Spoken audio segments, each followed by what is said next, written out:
Hello.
Lovely to join you.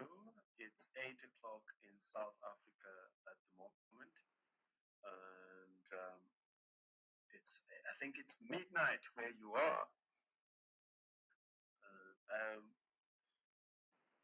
I'm going to be doing a workshop with all of you, and wherever you are, as we begin to gather, as we shift from whatever else has been happening for now, I'm inviting you to just make yourself feel comfortable, connect with your body, and see what your body needs at this particular moment. If you must move, just move. Allow your body to do what your body needs to do as a way of arriving in this particular space. And spend as much time as you want to just move your body. Bring your awareness to your own breathing as you move. Just breathe in and breathe out. And as you do that, allow yourself to connect with whatever part of your body is feeling cold or hot or tense or relaxed, whatever it is that your body is feeling as you move, as you breathe in, as you allow yourself to be in your body.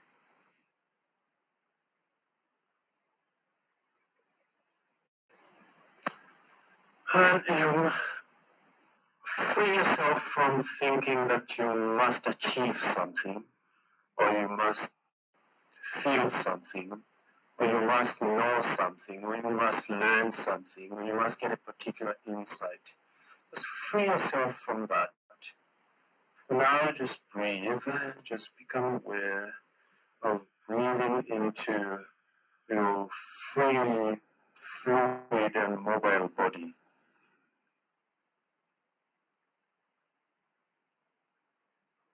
You can move as much as you can or as little as you can, and breathe each time.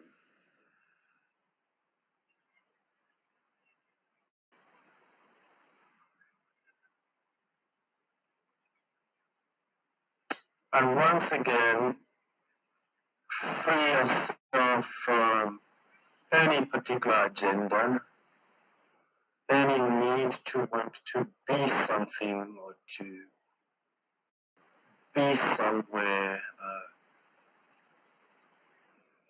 to learn something, get an insight, a particular insight. Free yourself from that. See if you can just be.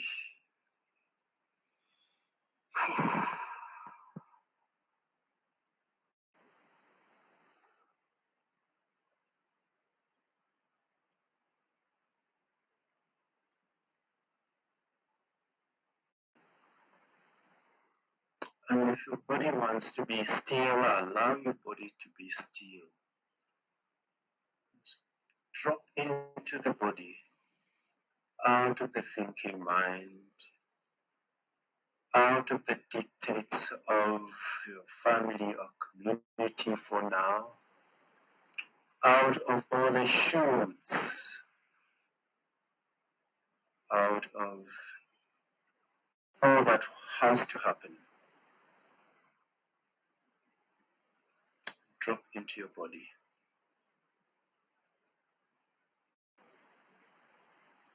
And feel your feet on the ground, held and supported,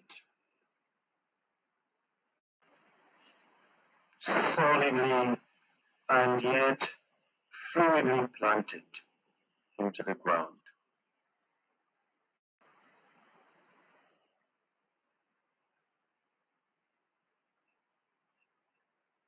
Feel your knees, soft and yet firm. Feel your shins and your calves and your thighs and your waist.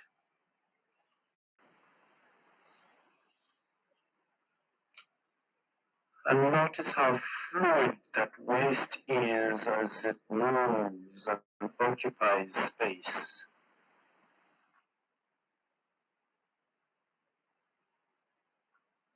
Gently swaying and breathing in, and experiment with softening the belly as you move. Just experiment. What is it like for you to soften the belly? What is it like for you to fill that belly with air?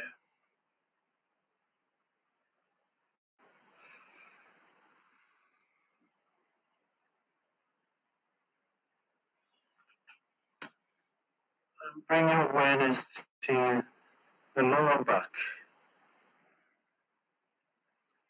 And breathe into that lower back.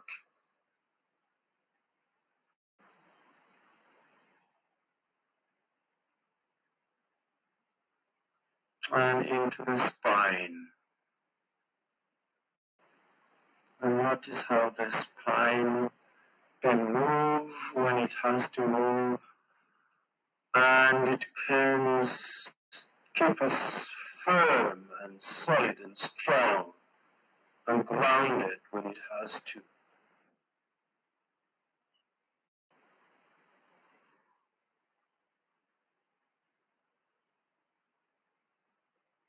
Bring awareness to your shoulders. Just notice how your shoulders can move and they can slump.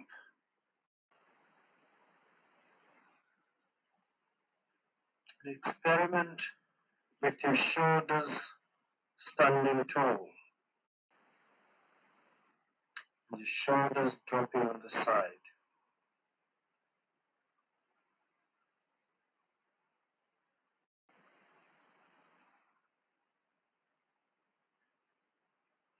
And bring your awareness to your chest.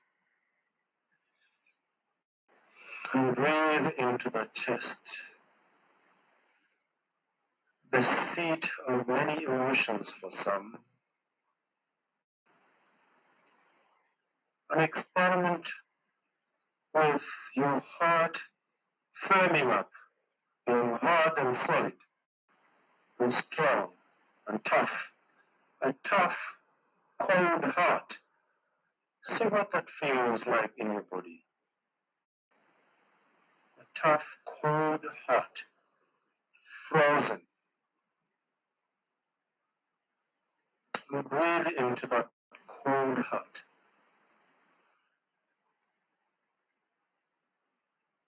And now experiment with a soft, warm, open heart. Does it smile? Is that a smiling heart?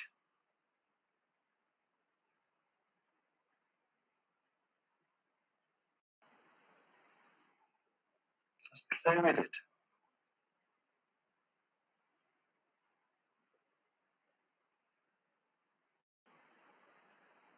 And bring your awareness to your throat. And you might want to just play around with your throat and give your throat and your neck a nice little rub. Some tenderness and breathing into it.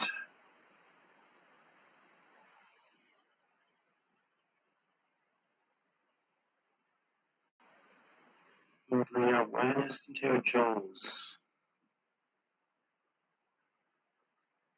And relax the jaw and the tongue. Relaxed. What does it feel like to drop your jaw and relax your tongue?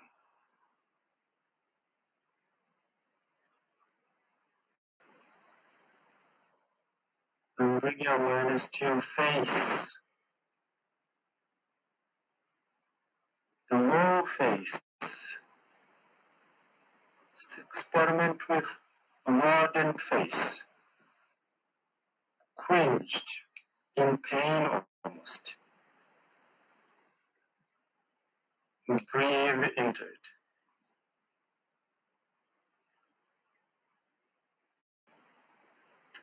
And now experiment with a smiling face. Almost an old, wrinkled face that has been around for years. It's got the gift of years, wisdom, knowing. And through it all, it can still smile and be soft.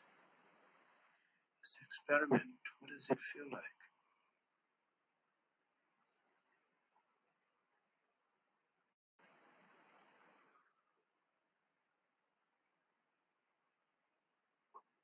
And bring your awareness to the crown of your head.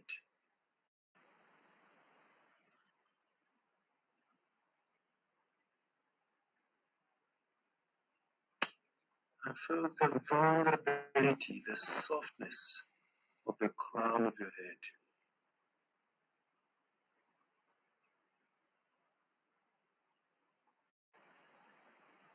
And breathe into the crown of your head.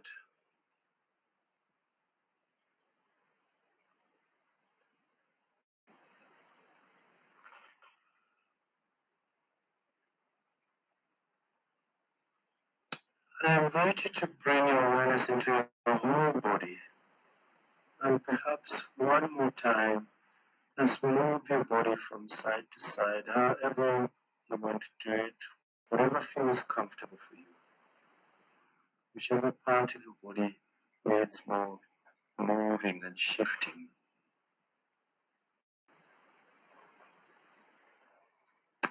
And if you're able, I invite you to take a seat, a position, and shift your body into some form of stillness, into the comfort of your chair or whatever you're sitting on. Shift your body until you feel comfortable.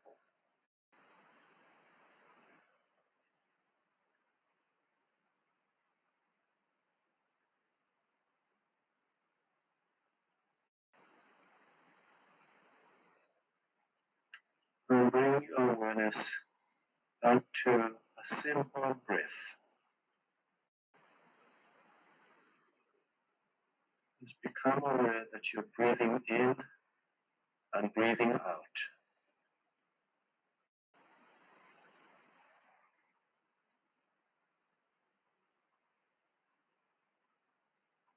Breathing in and breathing out.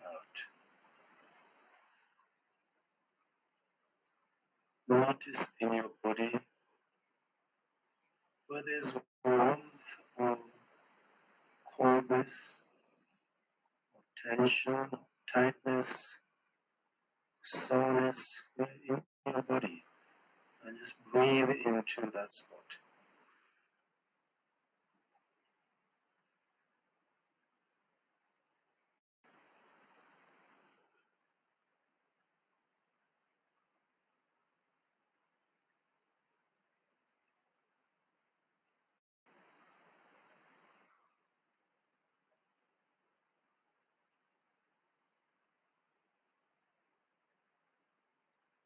Just breathe.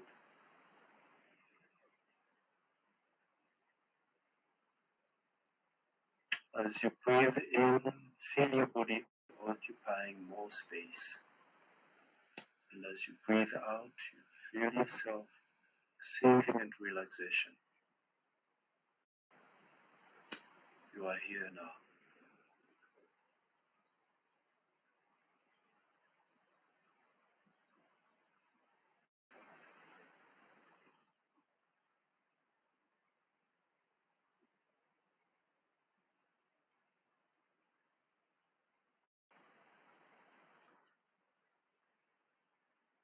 And as you settle in, I invite you to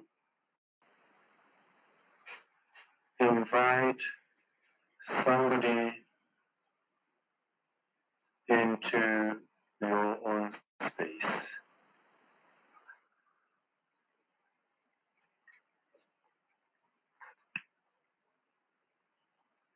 Who do you want to invite into this space with you, into your space?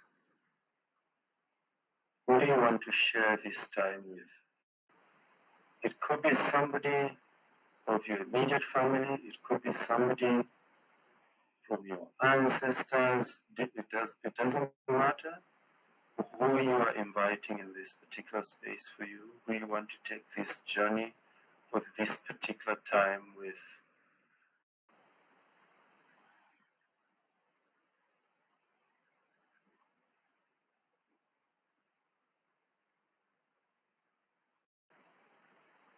If you're of a particular faith, it might be whoever. It might be a faith figure. It might be a historical figure. It might be an icon, a historical icon. It might be a hero of yours. Invite them in. And you might want to say to them, I welcome you into my space, and I want you to be my companion for this particular period or this journey. And be intentional about sharing what your intention is.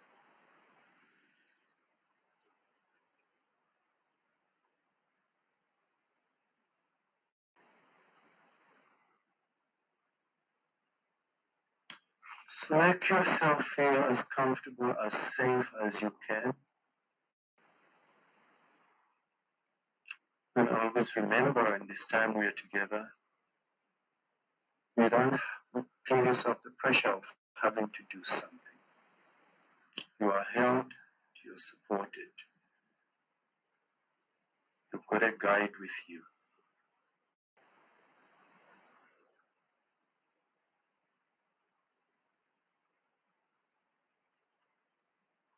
And one more time, just breathe in, breathe out, aware of your companion.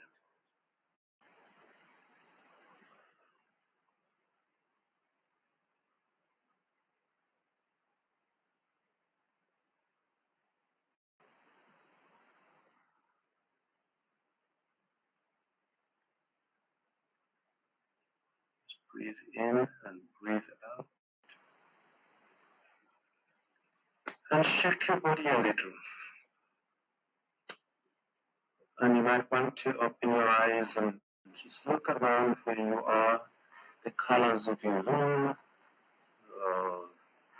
whatever is around you. Just become aware of yourself in space.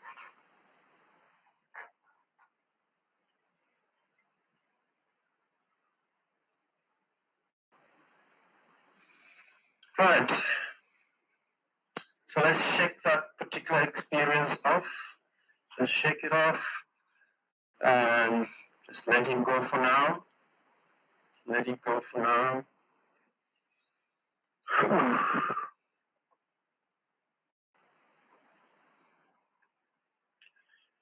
Good.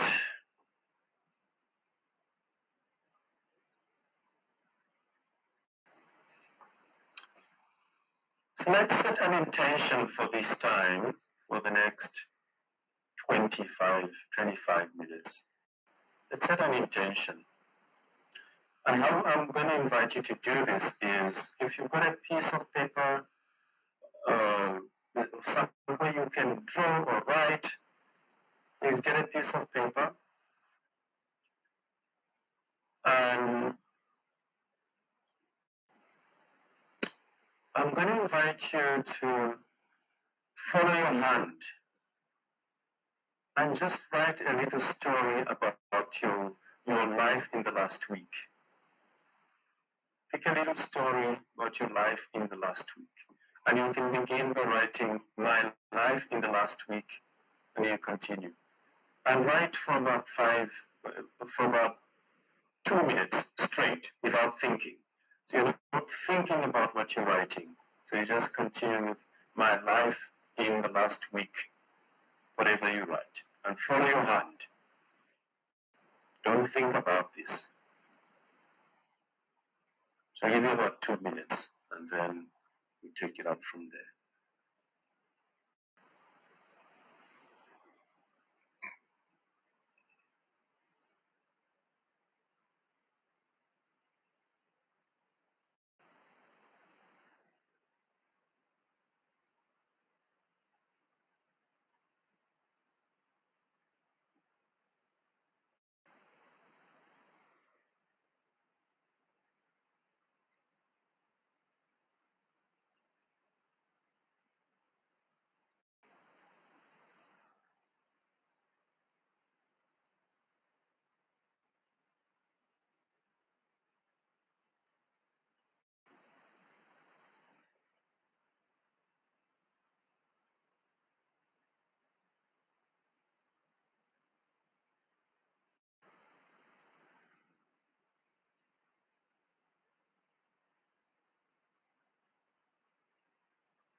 Right, thank you.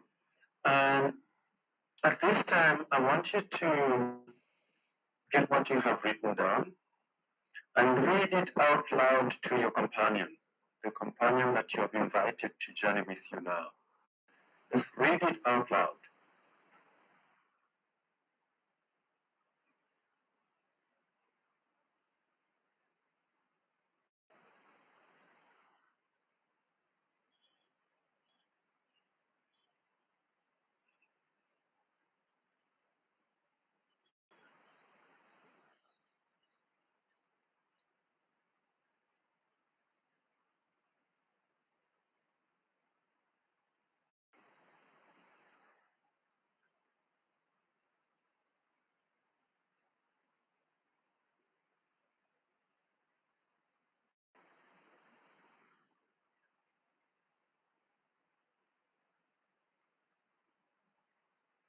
And I want you to notice as you read for this particular time, as you read it out loud, notice what is happening to your body. What's happening in your body? What are you feeling? What are you sensing? Your throat, your diaphragm, as you read it out loud. What's happening? Any sensations in your body? We're not supposed to analyze any of those sensations, just noticing.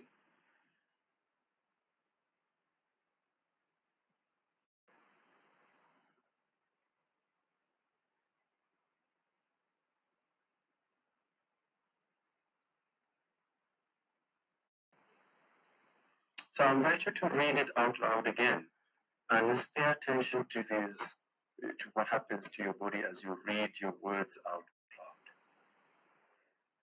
Just notice. You might want to write down, you might just want to hold what is happening in your body, just become aware of it.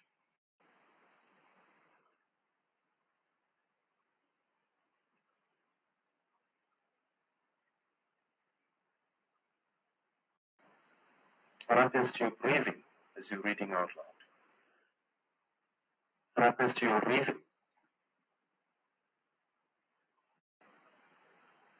Where are you finding yourself stumbling?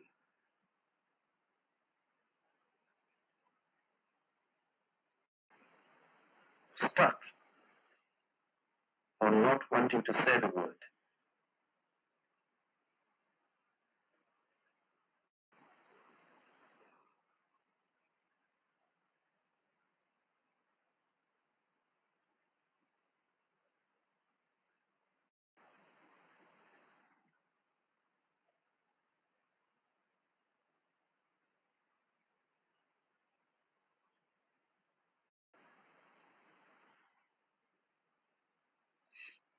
And this time around, as you read out loud, I want you to pay attention to the sound of your own voice.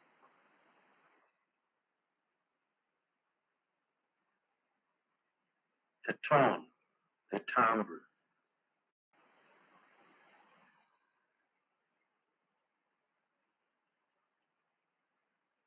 At what point does it rise and fall?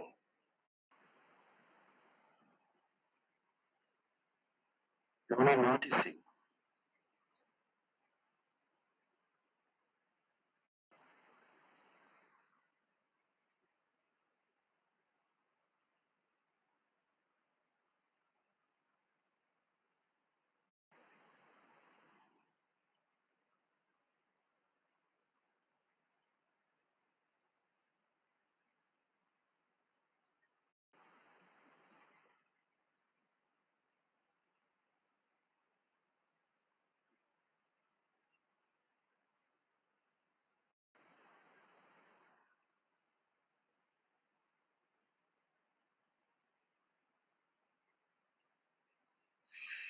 And this time as you read, I invite you to pay attention to what is attractive in your words. And if you can, just put some circles around some of the words that you actually like.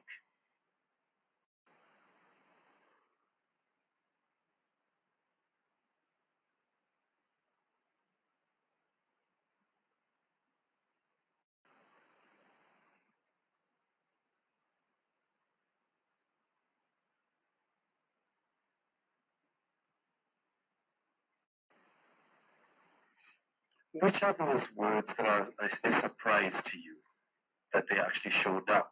They showed up in your little writing. What words do you not like? And again, let's put circles in there.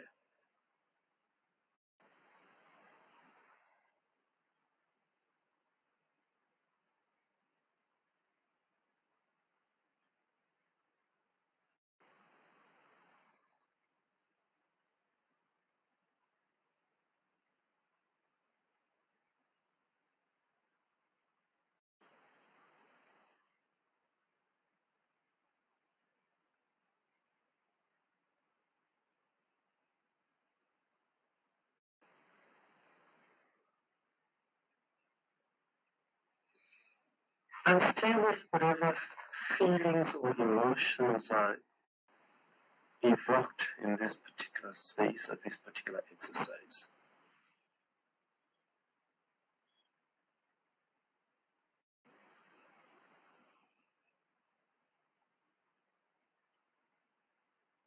And you know yourself what is being evoked.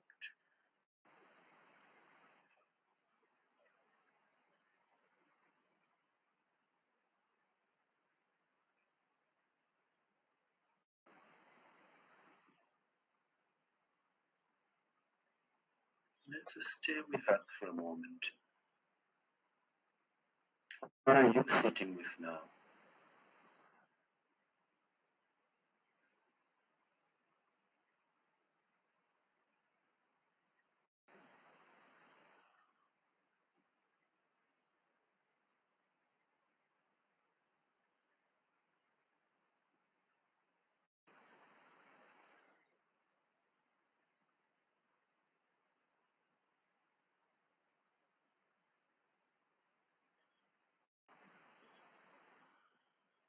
What are you needing to do?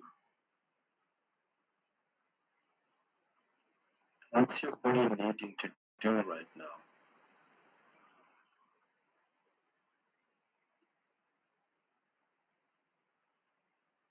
And you're welcome to follow that impulse.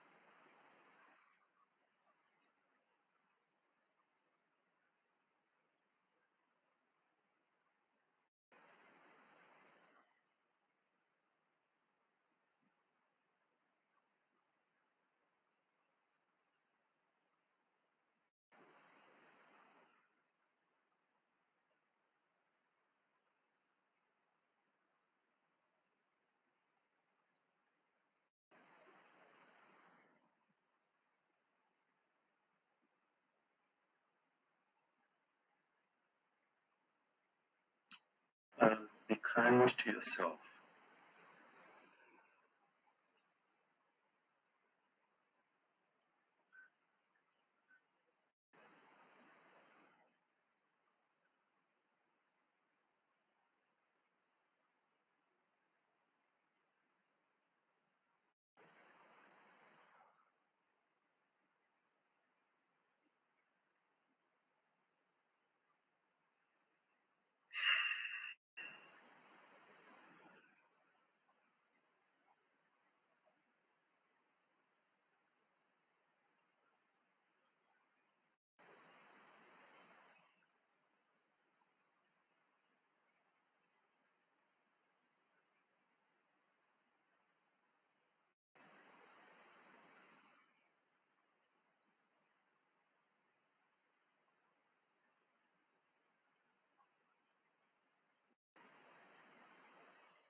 Right, if you can give yourself what you need now,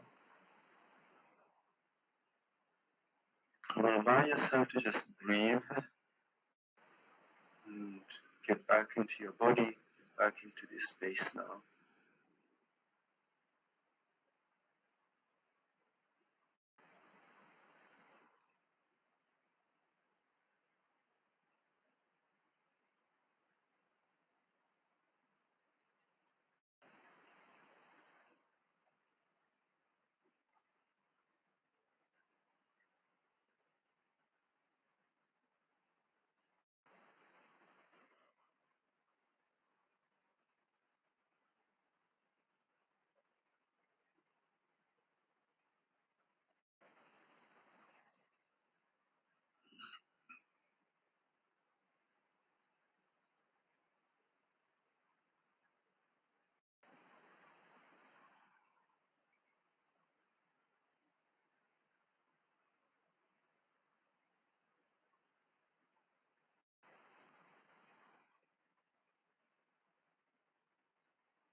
Okay, so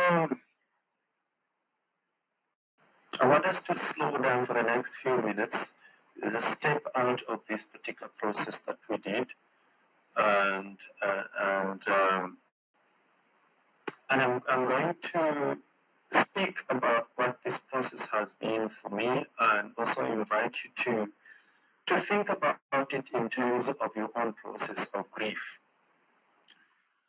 uh, and and grief in general. So the first thing that I want you to go away with thinking is that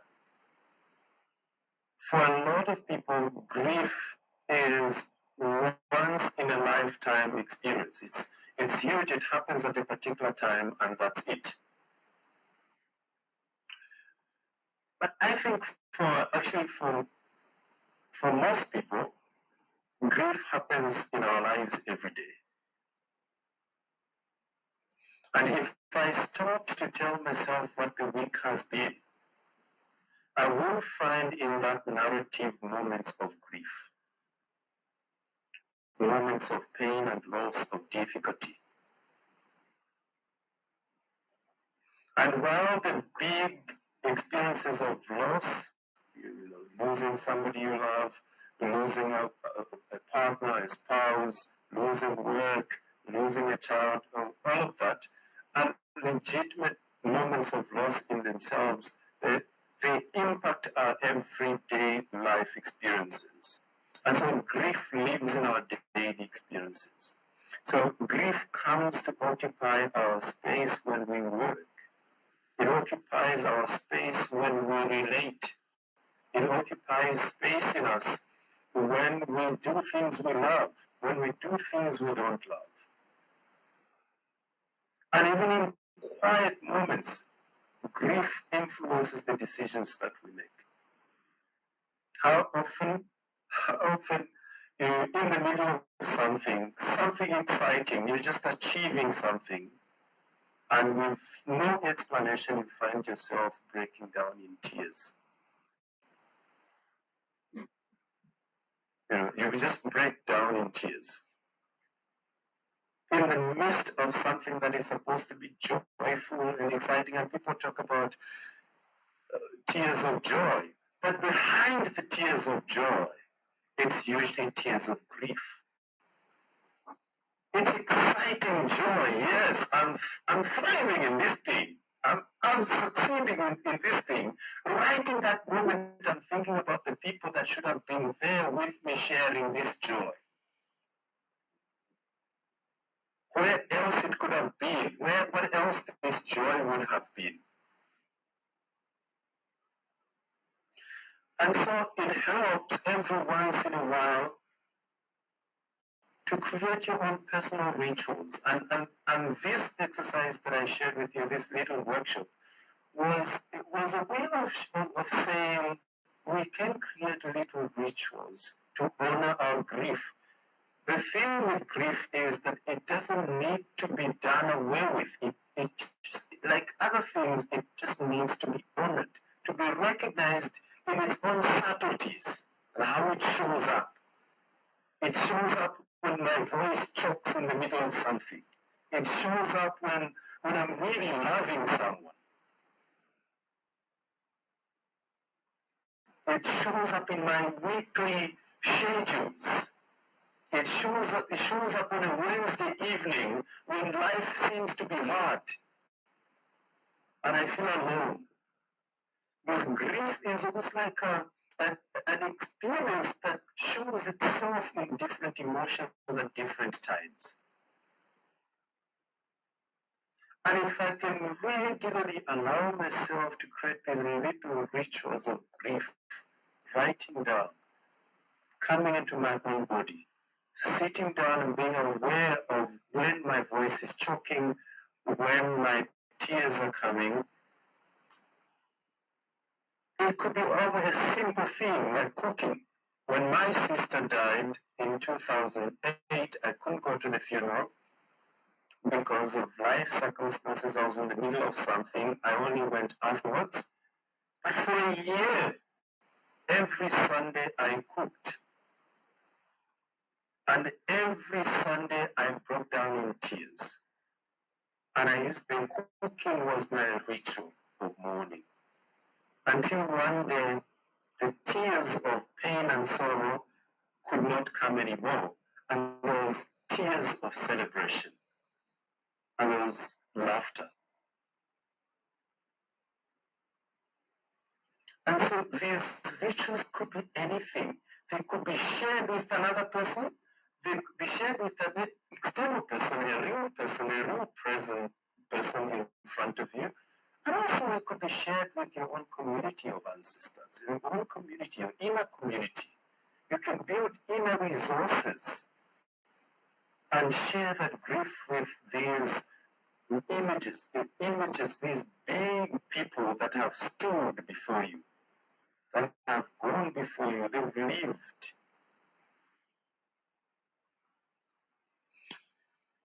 I'm curious as to, Tony, good to see you.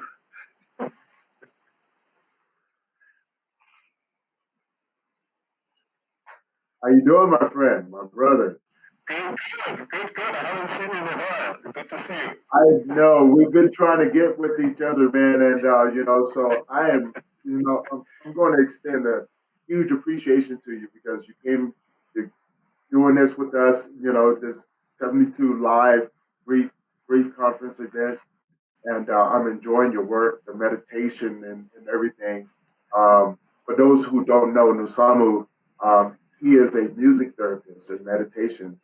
He helps people, men specifically, with their grief. And so he and I met a few months back, and we've been trying to work together. And now we get the chance to extend not only his knowledge, but his experience of how he got into that as well. So yeah, man, thank you, Nasamu, and thank you for having me on with you. So yeah, thank you.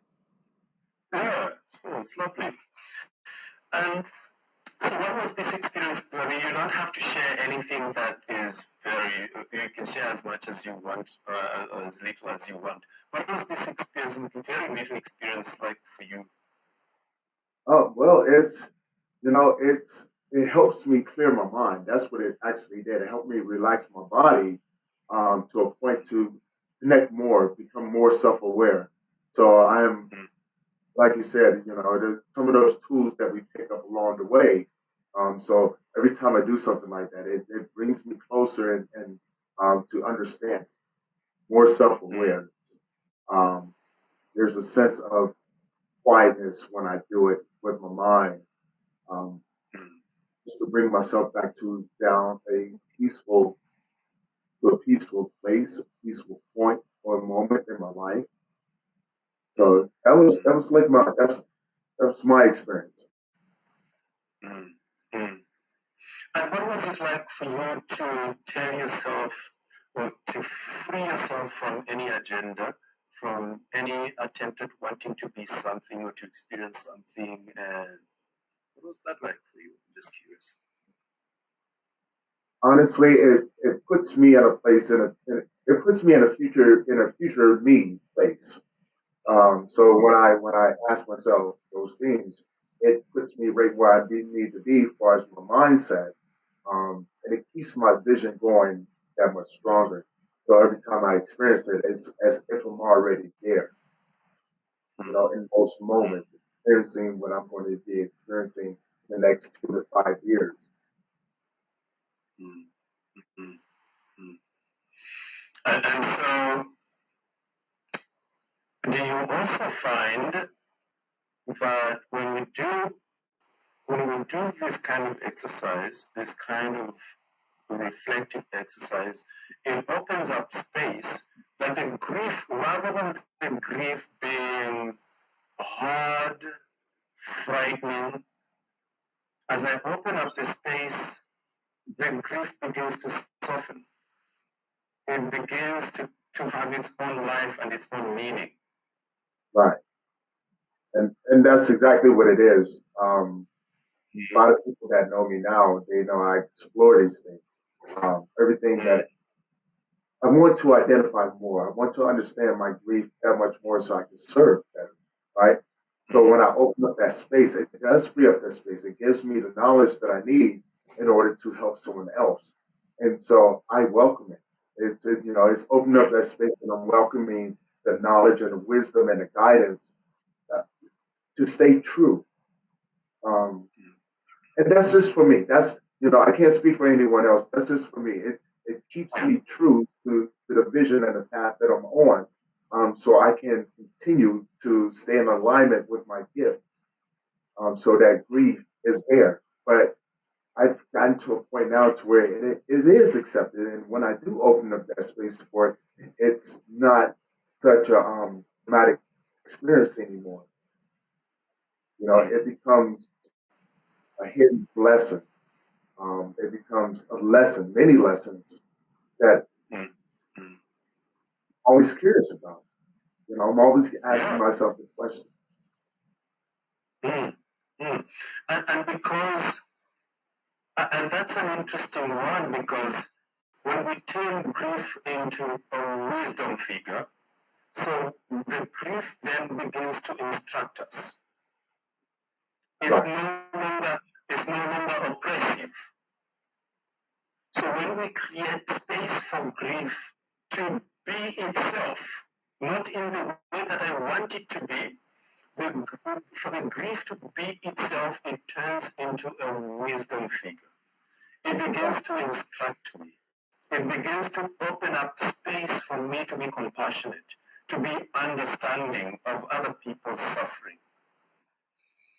And the grief then begins to instruct me into my own growing up work. And especially for men, there comes a point when grief becomes the instructor for growth. Now we have to step up into who we're supposed to become. We're not supposed to, not to avoid the grief, not to avoid the pain that comes with loss, but to embrace the pain that comes with loss by stepping up and saying, I'm going to occupy this particular space. I'm going to occupy in the place of the death of a parent, for example. The grief and the loss tells me it's now for me to step up to be the leader of the next generation. Right. Yeah. And your So, grief can't do that.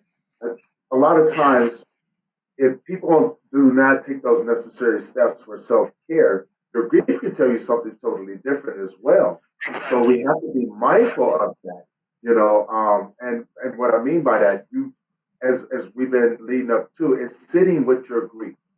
Your grief is this big Yes, old ball of mess, right? And yes, yes. it's misunderstood. So when you get the chance to sit in your grief and that thing is swirling around, you begin to surrender to it with breathing techniques because your anxiety is so high, right? But automatically you know to slow your breathing down. You know to what I'm saying, just to calm yourself down to a point to where that mess it's not so chaotic anymore, right? It begins to become the lesson that you need to understand it. And so the misunderstanding is that once we get most times we get wrapped up into the grief and it becomes a ball of anger, right? It becomes this big old ball of pain, unending pain. And the first thing that we want to do is get rid of it. But that is also our Exactly. bodies telling us, open up so we can start to heal. It doesn't want to stay with you. It really doesn't. Your Yeah. grief doesn't want to stay with you. Your grief is meant No. to move through your body. And when it doesn't, when it isn't allowed, you begin to become sick, right? Because it has no release. You have not moved it through your body yet. So these exercises, these breathing exercises, when it comes to grief, it's a way to allow the grief to move through you in a peaceful manner so it can be released. Now, it's not going to take away all the pain, but you can start on a journey of understanding that pain and eventually find yourself at a place of acceptance.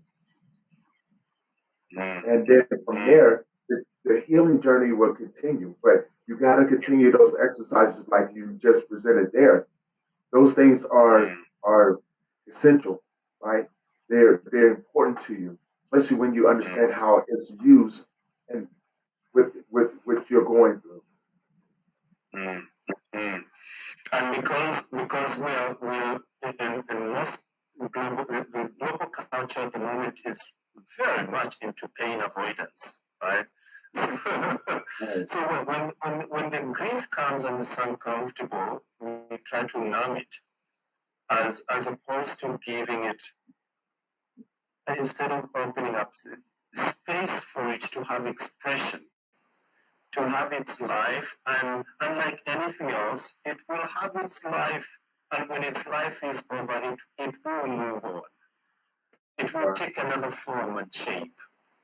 Right? So the more I try to avoid it, the more I try to repress it, the more I try to numb myself to do all kinds of unhealthy behaviors to keep the grief away from me, the more it keeps tugging at my heels.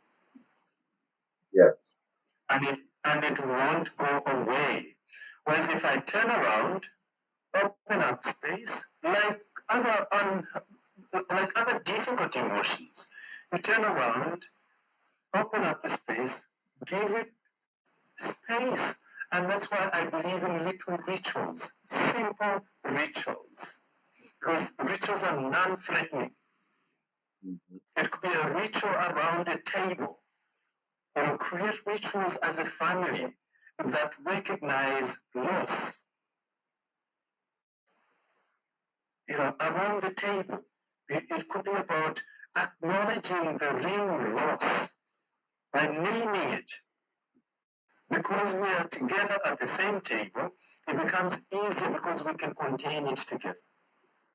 Right. It's not residing in an individual.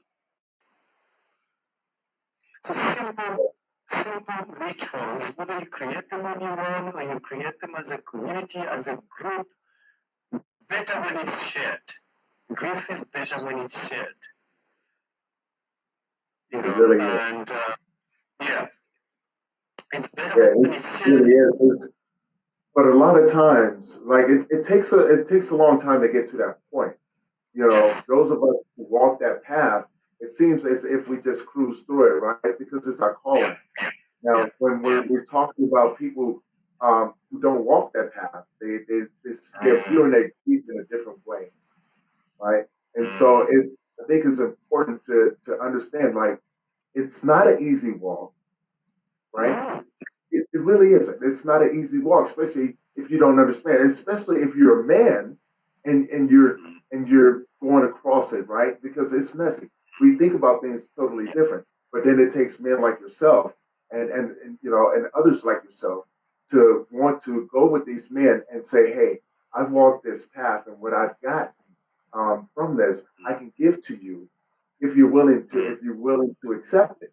And then once they accept it, then we're able to help them develop those rituals as well, right? Like it's a stepping process, and it's important not to skip those steps.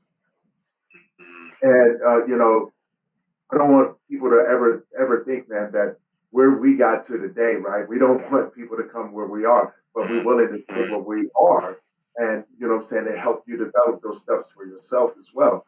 And so these little rituals, like you said, is very, very important. And I didn't realize the importance of them when I was going through my grief, right? When I was going, and I still go through it. It's not like it's a one and done type thing. I'm still going to go through it, and I understand that. I accept it. Um, but it was learning those simple techniques, like you said, the EMT tapping, or what I'm saying, music therapy, listening to poems, being creativity. There's so many ways of um, bringing your grief about to a point to where you can start to develop those, right? And I was just pretty fortunate. I found some things that work for me, and so I want people to understand too, as well, that when you're grabbing these tools that we're giving you, um, find the ones that work for you. Don't just listen to someone and say, "Oh, well, this person did it. It must work for me." But I'm telling you, one of the main tools that I did pick up that has been universal across the way is what Nsamu was just doing right now: the breathing technique, relaxing your body, naming your grief, right? Putting a name to it, and putting a story behind it, and saying it out loud. And I take that, and I feel humbled because he has shared that much. And I was just going, wow, this is how you honor your grief. The problem is people don't know how to grieve properly, Yeah. and it takes men like yourself with these techniques to come in and help them understand how to grieve properly, how to allow that grief to move through them, so they can get a good night's sleep, right? so they can feel more relaxed, so they can take the negative energy away from it, and open the door for the positive energy to come in, because energy is key. Is key. It's raising your vibration to want to feel better. You have to want to feel better. Mm. And the simpler the ritual, the better, because the chances of doing it are higher, especially when the stakes are high. So the simpler, when you design your own ritual, and you can design these rituals however you want, whatever you're feeling at that particular time. And the easier it is to get through, the better. Something very, very simple. It could be just playing a song and you're dancing, you close yourself in your room and dance. It could be as simple as getting yourself a cone of ice cream and sitting there and attend yourself. It's always about choosing a healthier option as opposed to, because somebody who is going to be drinking all night will possibly also be talking about attending to grief. But the trouble is that it's a very unhealthy choice. Right. It's got serious consequences. So at a non-rational level, yes, people who choose certain behaviors, they unconsciously choose those behaviors to numb the pain of the grief. These little rituals and exercises, they help us to stop and to be intentional and actually choose the healthy options. And you can sit around with friends, and sometimes I titled this workshop "Sitting in Sackcloth and Ashes," and sometimes that's all we can do with others. Right. Because every one of us sits in a pool of tears. We sit, on our pool of tears, and sometimes all I can do is to sit with someone in sackcloth and ashes while they're navigating their own grief. And I will never know what to say. I will never know what to do in that particular moment, but I can sit with them and assure them that I am present. And acknowledge that this is a difficult space they are in. This is a difficult experience. I wish I could do something to take it away, but I can't. And I'm here with you. That is very, very Mm, true. Now, mm, how did you get into developing these rituals? Because we all have a story that leads into it, right? So mm. we, a lot of people want the biggest thing that people always want to know: how do you know? How do you know? Yeah. And so, there's an authentic story of how you became and developed those rituals and started helping other men develop those rituals to be better in their grief, to start the healing process. Mm, Let's go back. mm. Let's go back to where all of that began, so I can get a better understanding. You know what I'm saying? Of how Nsamu became. Yeah, it's acknowledging. I've had a fair share of losses in my life. I'm from a family of 8. Uh, three boys, there was 3 boys and 5 girls, and 4 of the girls have died, right? And and so grief, I often say that grief is my constant companion in my life. From early on, because I was aware of living with this grief. My baby sister died. She was like my best friend growing up. And I was very angry. I was very, very angry when she died. And as a person of faith, I was very angry with God. Very. I do remember in that moment saying to fellows that were gathering around, And anything that anybody was saying at that particular time was not making sense. Because I was that angry. When people were trying to be comforting and all of that, I just dismissed them. I just thought they were talking nonsense. They didn't know what they were saying. And for a lot of them, they meant well. Yes, they didn't know what they were saying. That's true. They didn't know. They wanted to reach out to me, but they didn't know how to. They didn't understand where I was. And it's not their fault, right? We are always in that space where we don't know how to navigate this space because we don't know how to access how this person is feeling and how to meet them there. And so it took me a lot of experimentation with different things. Like I mentioned, I started cooking. And cooking was something that grounded me. Now, I didn't think about cooking in that moment as something that was a ritual for me that helped me grieve. I didn't think it was a mourning ritual. But I found that when I was cooking, I was breaking down in tears. Until one day, the tears didn't come. And I'm looking back, I was like, that was my morning ritual. And then I started thinking about the place of ritual in grief. And then I started finding it in my community, how people gather around to create ritual, to mark the end of something, to mark the death of someone. And then I read, so it's in hindsight, I did certain things to mark these experiences of loss. I didn't call them ritual then. Only in hindsight, I realized, I had created a ritual for myself that was fitting and it worked. Yeah, I love that because what you just said right there. I mean, and you're in South Africa, right? Yeah. Okay. So, and what a lot of people don't understand, I communicate with people across the board, and they always say, you Westerners don't know how to grieve. And so I did a segment called Ancestral Traditions, which was actually what you just said right there, how people used to come together and with these rituals and grieve something or, you know what I'm saying, to celebrate these things. And, you know, and I wanted to share that with my audience because you have did just that.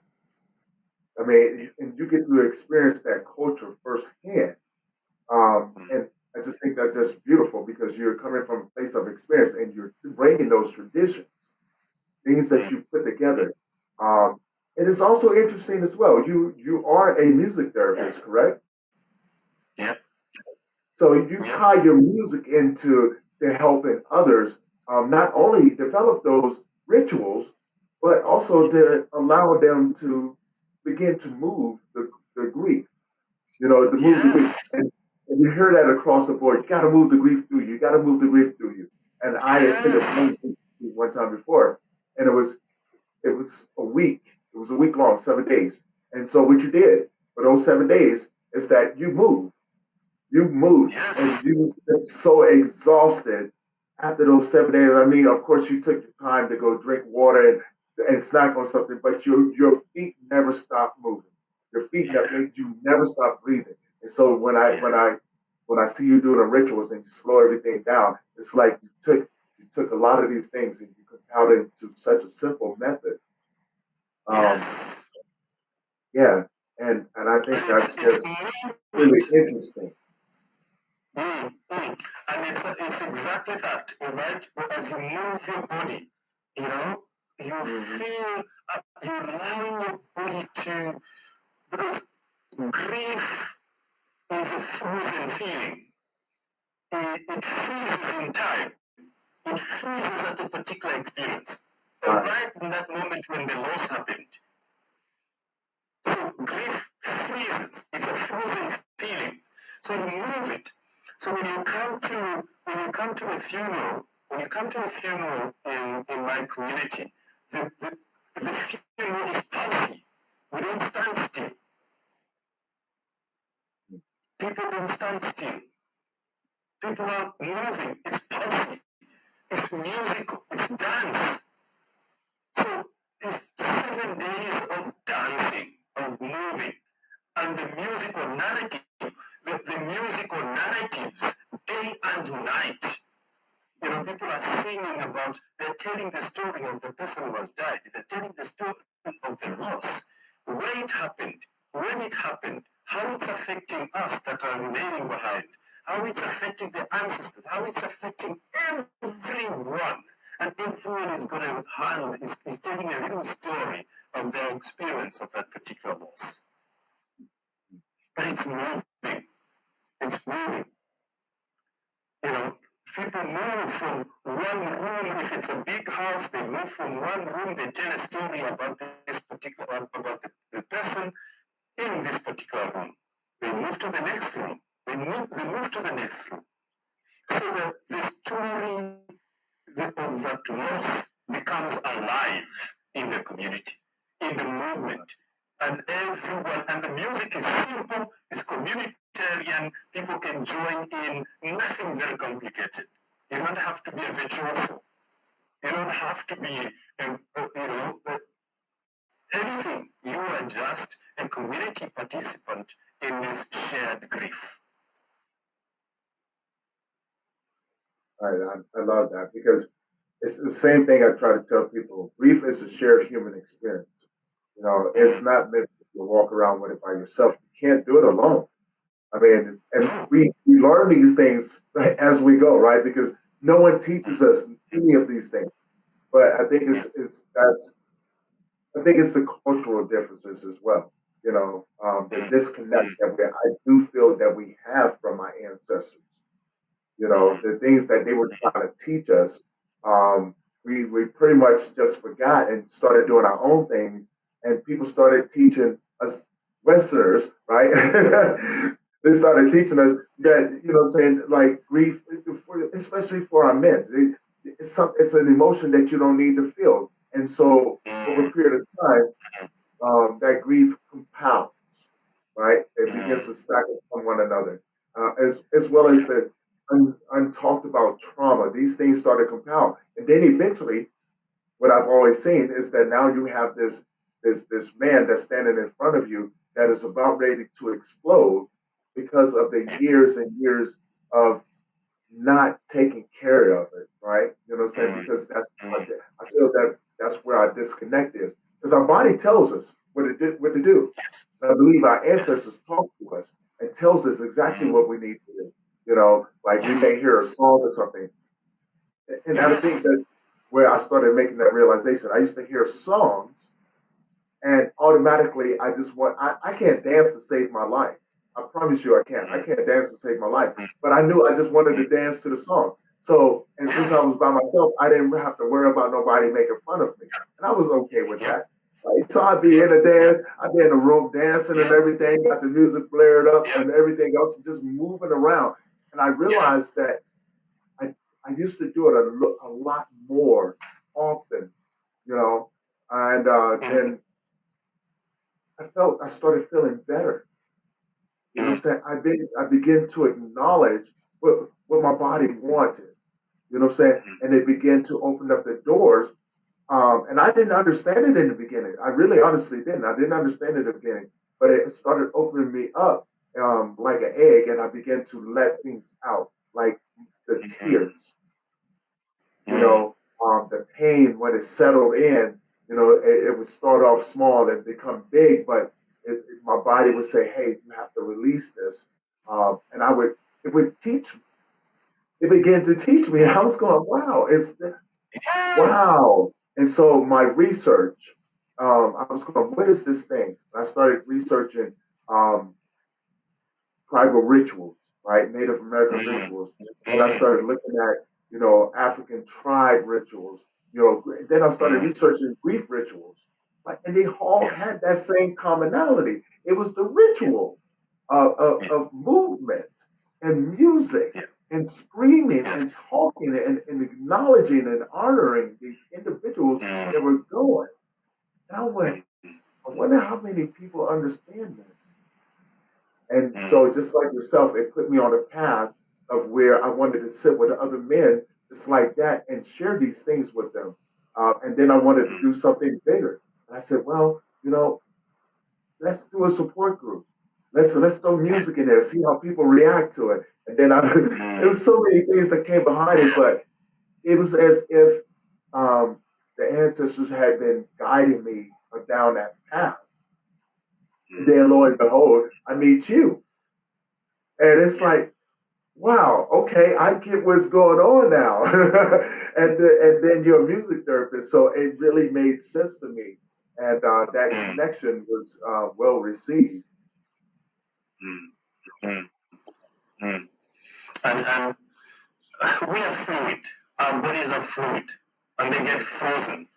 And when do they get frozen? When we are terrified, right? So they get frozen. And grief is one of those experiences that freezes our bodies. It can be, like I said earlier, it can freeze in time. So you're going to have somebody who is 60 years old, but they're actually frozen at 35 when Right. they lost a child. Yeah.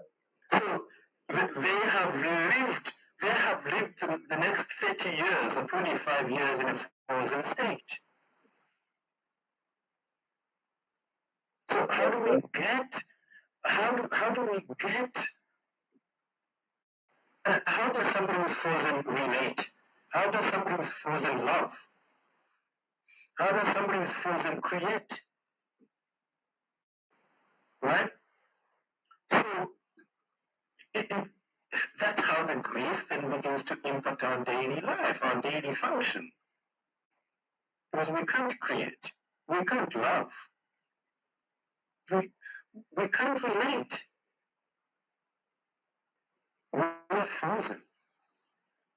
So we need to get it to start, even starting it in the body. Start to move it. Just move it. Move the body. Let it move. Let it fall. Let it unfreeze. It might take a little time, it might take longer, but let it unfreeze. Before you know it, will start beginning to feel warm. All those emotions, those strong emotions of love and intensity suddenly begin to come alive. They start to find space because the freeze, the ice of grief is beginning to thaw, to soften. It creates space for other emotions, for all these other welcome emotions, and sometimes even more difficult emotions. They start to come into the fray. So we start playing with more complex emotions than just the one. And then we can move towards people. Then we can love with empathy and compassion. Then we can relate. Then we can create. Then we can come into our own space and do our most important work for our life. Then we can move towards our life goals. But to do that first, we need to unfreeze so that we can create that space. And this is where movement is really good for that. And non-judgmental movement. Non-judgmental. It doesn't have to be, it doesn't have to make a grade. It's just movement. Just movement. Yeah. I'm wondering whether there are people with questions as we finish now. We've got a few more minutes. If there are any questions that we can welcome. I haven't seen any just yet. Right, right. Hmm. So, so it's please, if you have any questions, you're welcome to send in your questions now. If you have any insights to share, you're welcome to share any insights for now. And we've got a few more minutes before we finish this session. So, while we wait, how have you been, my friend? How's it over in South Africa right now? How are you doing? Doing pretty well. We're changing seasons now. Um, you guys are going into summer now. We're going into winter. Going into But winter, yeah, we're going into winter now, and it's I'm so happy to do a lot of men's work and young men's work as well. Getting men to open almost up. like emphasizing, yeah, and emphasizing what is good with men, what is Right. good with masculinity, to No, celebrate we'll get masculinity. together. We'll talk about that because I think there's some things that I've learned about Yeah, connecting with other men that can definitely benefit you. mm, So don't think I forgot about you. I'm still yeah, after this conference and everything is over. I do have a program that I've put together, which I think will what we yeah, talked about sure. before. Mm, Because I would love to, like you said, to start doing more work with you. Because I've seen the work that you've done. I followed your news, your articles, and everything like yeah, that. Fabulous work. yeah, Congratulations. And so yeah, I'm really looking to tighten up that partnership so we can do a lot more sure, together yeah. and expand across the board. Mm, Um, mm. and how's the music therapy going? The music therapy is going really well. One thing I like about the music therapy is that it's non-threatening. Right. Most people can engage with music, and you don't have to be a musician to engage with music therapy. It's movement, it's dance, it's song, it's improvisation. So I find a lot of people find it like it's very comfortable. It's it's easy for people to get into facilitated music therapy. A lot of people get surprised. Somebody can walk in there and say, "Well, I've never played music in my life," and so, but that's not the point. Right? The point is, you get a mallet and trust your impulse, and just strike that first beat on that drum. Strike the first beat on that drum, and just keep going, repeat, repeat, repeat, and you've got rhythm, and that's all. You don't have to be grade 8, 9, whatever in music. So I find it really, really helpful to work through with music as a medium. Very nice. Very nice. Now, how is everything going with COVID over and everything? We seem to have turned the corner at the moment. The COVID situation is a lot more under control now with with a lot of vaccines and people taking the vaccine really. And so yeah, we feel a little more confident at the moment. Okay. So we have opened up. The more countries opened up now. So we're no longer under a particular state of emergency. So yeah, it's good. It's actually now the trouble with that is that a lot of people are going to go all out and disregard all what is actually common sense behavior of looking after oneself, washing Right. your hands and wearing the mask when you should. I've made a personal decision that I'm going to continue wearing the mask in public, not necessarily just for the COVID. But I found that in the 2 years that we've had the COVID, I never sneezed. I never had a cold. And I would have colds because of the nature of my work, facilitating groups. I would have Right. colds, right? So I haven't had a cold in 2 years. So there's something there about the mask, not just to prevent me from getting COVID, but it's actually it's allowing me to have a much more robust and healthier life. Right. You know.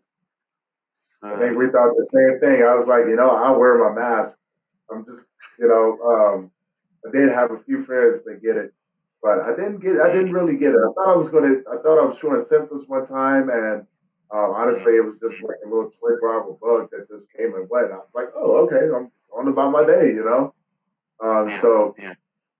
I do still, protect myself because I made, mm, like yourself, probably I made a personal decision, and yeah, yeah, and then doing the work that I do, like yourself, I haven't gotten sick, and and I'm still able to stay healthy and keep moving around and do the work that I'm doing. So I figured take those steps, and I think people should.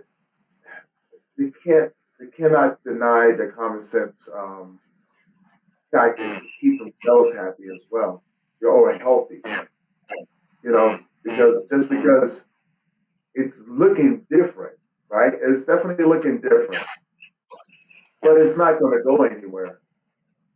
no, And no, so it's I keep trying to tell people like just make sure that you're taking care of yourself because we don't know what it's going to do.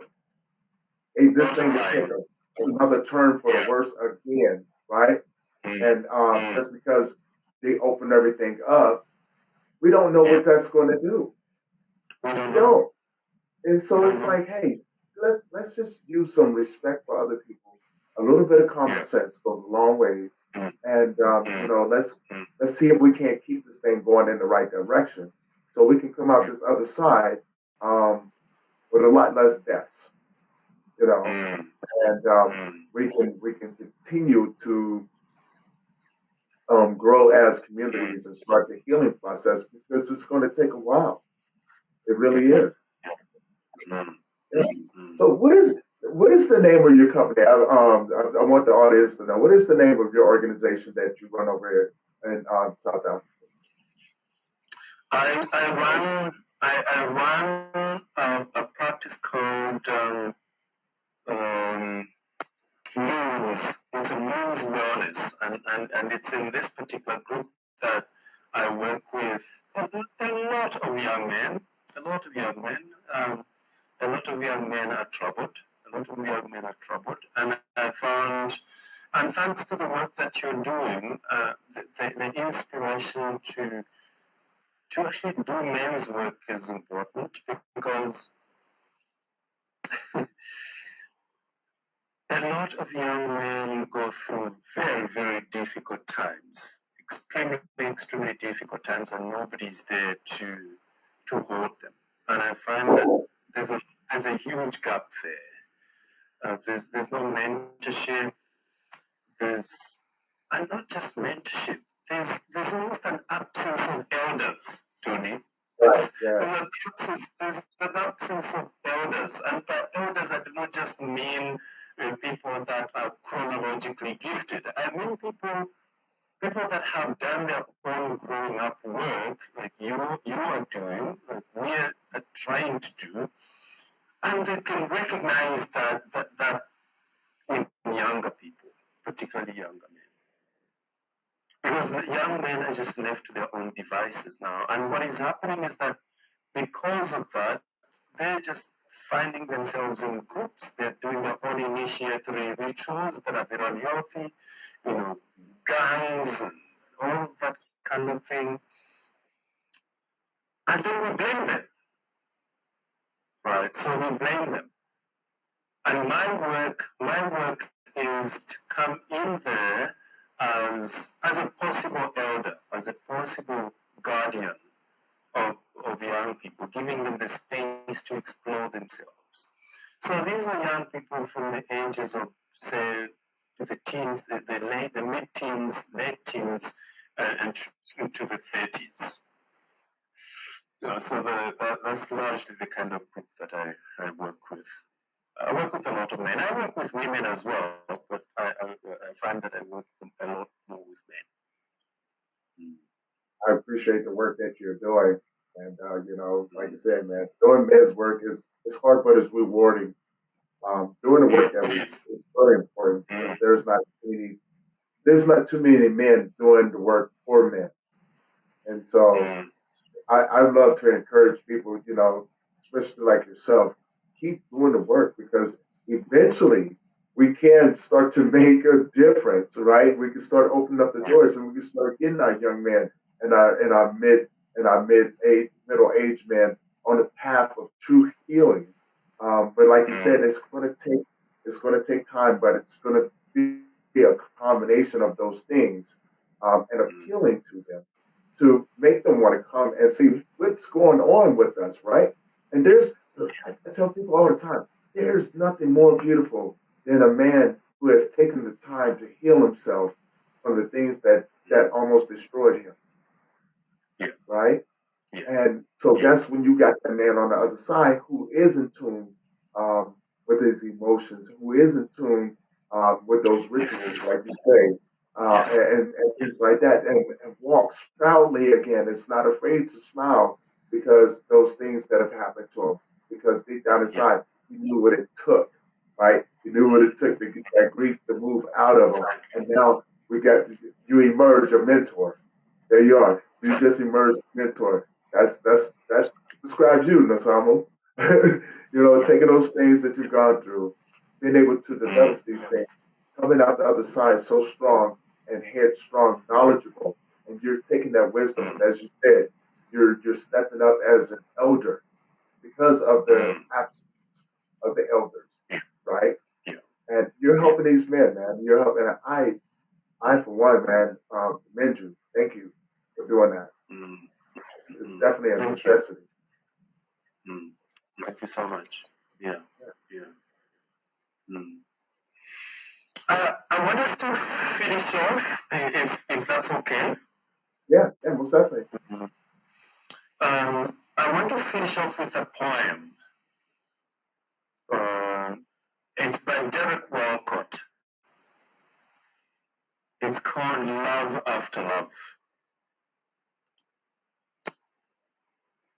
And thank you very much before we finish. Thank you very much for the opportunity, Tony. And thank you to all of you that connected in this session today. I hope you're walking away with something. I hope something is going to resonate with you for the next while, however long that time is going to be. And thank you for allowing me to enter your space in this manner, all the way from South Africa. So when the next time you're in South Africa or somewhere around, please let me know. Get in touch with me. I want to meet you. I love to hear stories from, especially from faraway places, from different cultures and all of that. I'm a perpetual learner and seeker. So thank you so much. And I hope this particular poem is going to hold you in a particular way today.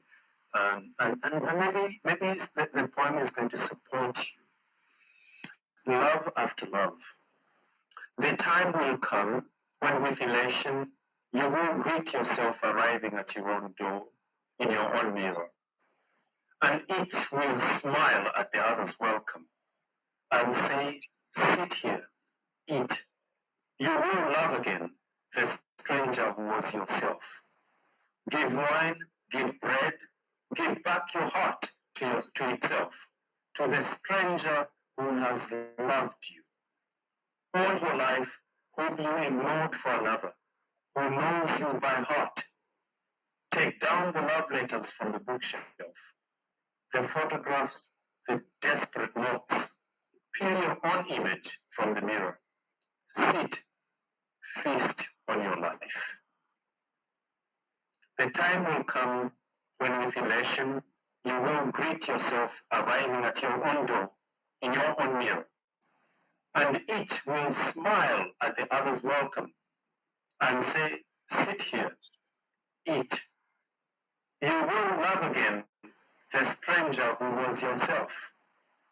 Give wine, give bread, give back your heart to itself, to the stranger who has loved you all your life, whom you ignored for another, who knows you by heart. Take down the love letters from the bookshelf, the photographs, the desperate notes. Peel your own image from the mirror. Sit, feast on your life. Thank you. Thank you. That was beautiful, Nsamu. Thank you for sharing that. Mm, mm. Thank you so much, Tony. Stay well. You as well. We definitely have to connect after the conference. to Sure. start talking more about working together and strengthening that network across there. Awesome. Uh, I Awesome. appreciate you having me on with you, Nsamu. Thank you. And you enjoy the rest of Yes. your day, brother. Thank you. Thank you so much. Yeah. Stay well.